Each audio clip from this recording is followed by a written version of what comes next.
నోరూరించే chicken పచ్చడి, chicken pickle, chicken ఊరగా ఎన్ని రకాలతో పిలిచినా కానీ చికెన్ అంటే చికెనే కదా.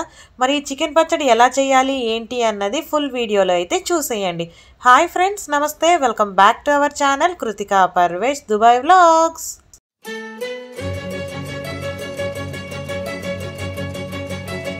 చికెన్ పచ్చడికి ఇక్కడ నేను 1/2 kg బోన్లెస్ చికెన్ అయితే తీసుకున్నాను. శుభ్రంగా నీట్గా వాష్ చేసేసుకుని ఇలాగా మీడియం సైజులో పీసెస్ని అయితే కట్ చేసుకున్నాను. మీరు కావాలంటే చికెన్ షాప్లో కట్ చేయమంటే వాళ్ళే కట్ చేస్తారు మీడియం సైజులో పీసెస్ని. కట్ చేసి పెట్టుకున్న చికెన్ పీసెస్లోకి కొద్దిగా ఉప్పు, పసుపు వేసుకుని మొత్తం అంతా పీసెస్కి మిక్స్ అయ్యేలాగా కలుపుకోవాలి. ఒక 30 నుంచి 45 నిమిషాలు అయితే మనం మ్యారినేషన్ చేసుకోవాలి. మీలో ఎవరైనా మన ఛానల్ ఫస్ట్ టైం చూస్తున్నట్టయితే కనుక మన ఛానల్లో దుబాయ్కి సంబంధించిన మంచి మంచి వీడియోస్ ఉంటాయి. ఒకసారి తప్పకుండా విజిట్ చేసి అయితే చూడండి. నేను 2 సంవత్సరాల నా యూట్యూబ్ జర్నీ వీడియోని అయితే పోస్ట్ చేశాను. యూట్యూబ్ చేయడం అంతా అంత ఈజీ కాదండి. సో నా జర్నీ అయితే పోస్ట్ చేశాను. ఎవరైనా చూడాలనుకుంటే ఒకసారి విజిట్ చేసి చూడొచ్చు. ఇక్కడ 1 గంట అయితే మనం చికెన్ని మ్యారినేషన్ చేసుకోవాలి. స్టవ్ వెలిగించుకుని ప్యాన్ పెట్టుకుని ఇక్కడ మనం మసాలా ఐటమ్స్ని అయితే డ్రై రోస్ట్ చేసుకోవాలి. దాల్చిన చెక్క, లవంగాలు, యాలుక్కాయ, ధనియాలు, మెంతులు, జీలకర్ర, ఆవాలు వేసుకొని మనం ఫ్రై చేసుకోవాలి. ఎంతెంత క్వాంటిటీ తీసుకోవాలి ఏంటి అన్నది నేను స్క్రీన్ మీద మెన్షన్ చేశాను, ఒకసారి చూడండి. అలాగే మన ఛానల్లో దుబాయ్కి సంబంధించిన మంచి మంచి వీడియోస్, సింపుల్ కుకింగ్ వీడియోస్ కూడా ఉంటాయి. బిగినర్స్, బ్యాచిలర్స్ ఎవరైనా సరే చాలా ఈజీగా చేయొచ్చు అన్నమాట. ఒకసారి తప్పకుండా విజిట్ చేసి అయితే చూడండి. ఇప్పుడు వీటన్నిటినీ కూడా మనం డ్రై రోస్ట్ అయితే చేసుకోవాలి. సో ఇక్కడ చూస్తున్నారు కదా, మనకి మసాలా అన్నది ఫ్రై అయిపోయింది. ఫ్రై అయిపోయిందని ఎలా తెలుస్తుంది అంటే ఇక్కడ మెంతులుని, ధనియాలు కలర్ అన్నది చేంజ్ అవుతుంది. సో ఇప్పుడు ఇది ఒక ప్లేట్లోకి తీసేసుకుని చల్లారేక పౌడర్ చేసుకోవాలి. ఇప్పుడు సేమ్ ఇదే ప్యాన్లోకి చికెన్ వేసుకుని ఫ్రై చేసుకుందాము. 1 hour later. ఇక్కడ చికెన్ అన్నది 1 అవర్ నేను పసుపుని, ఉప్పు వేసి ఉంచేసాను ఇలాగా. సో ఇప్పుడు ఈ చికెన్ అన్నది మనం మసాలా ఫ్రై చేసుకుని తీసుకున్నాం కదా, ఈ ప్యాన్లో వేసుకుని కాసేపు ఫ్రై చేసుకోవాలి.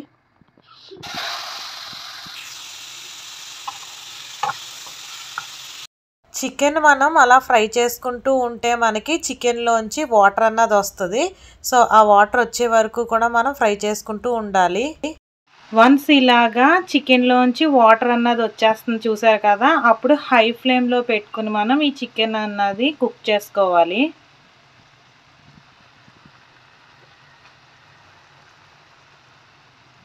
ఇక్కడ చికెన్ అన్నది కుక్ అవుతూ ఉంటుంది. ఈ లోపల ఇదైతే ఫుల్ చల్లారిపోయింది. ఇప్పుడు దీన్ని మనం పౌడర్ చేసేసుకుందాము.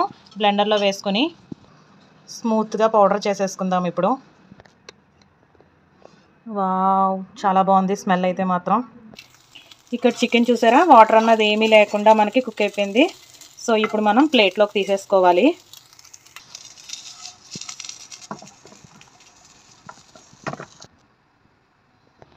సేమ్ అదే ప్యాన్లోకి 1 కప్ ఆయిల్ అయితే వేసుకోవాలి.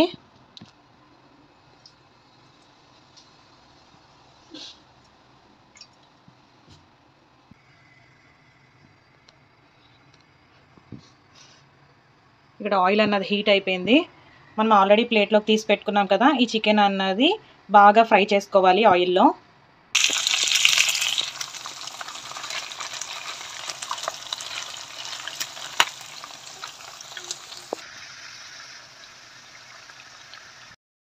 ఈ చికెన్ ఫ్రై చేసుకునేటప్పుడే మనం చాలా జాగ్రత్తగా అయితే ఫ్రై చేసుకోవాలి. గోల్డెన్ బ్రౌన్ వచ్చే వరకు ఫ్రై చేసుకుంటే సరిపోతుంది. మరీ ఎక్కువ ఫ్రై చేసుకుంటే పీస్ అన్నది గట్టిగా అయిపోతుంది.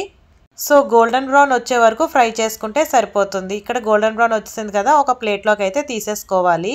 సేమ్ అదే ప్యాన్లోకి అల్లం వెల్లుల్లి పేస్ట్ వేసుకుని ఫ్రై చేసుకోవాలి పచ్చివాసన పోయే వరకుని.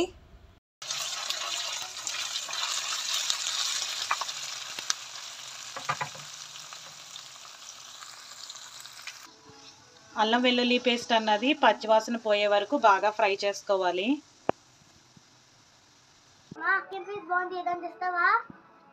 మా లక్కీ బాబుకి చికెన్ పీస్ కావాలంటే జాగ్రత్త, వేడిగా ఉంటుంది.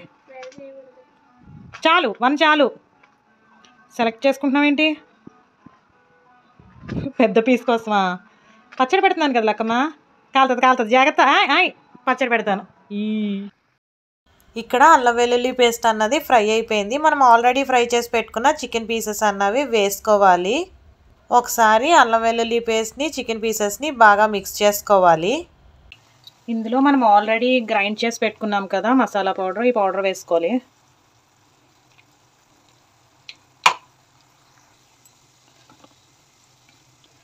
మీ స్పైసీనెస్కి తగినంత కారం వేసుకోవాలి.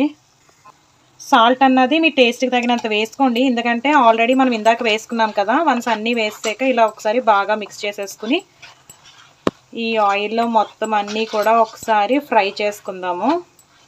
మసాలా స్మెల్ అయితే అద్దిరిపోతుంది. కారం వేసాక ఎక్కువసేపు ఫ్రై చేయకండి. ఎక్కువసేపు ఫ్రై చేస్తే కనుక మనకి పచ్చడి అన్నది నల్లగా అయిపోతుంది. సో వన్స్ కారం వేసాక స్టవ్ అన్నది ఆఫ్ చేసేయండి. చూస్తున్నారు కదా ఇక్కడ ఎంతో టేస్టీ సింపుల్ చికెన్ పచ్చడి, అంటే మన చికెన్ ఆవకాయ అయితే రెడీ అయిపోయింది. చల్లారేక నిమ్మకాయ అయితే పిండుకోవాలి. ఒక రోజు అలా ఉంచేయండి. తర్వాత వేడివేడి అన్నంలో చికెన్ ఆవకాయ నంచుకొని తింటే టేస్ట్ అద్దరిపోతుంది. మరి మీరు కూడా తప్పకుండా ట్రై చేసి మీకు ఎలా వచ్చింది ఏంటి అన్నది కామెంట్స్లో షేర్ చేయడం మర్చిపోకండి. మళ్ళీ నెక్స్ట్ వీడియోలో కలుద్దాం. బాయ్.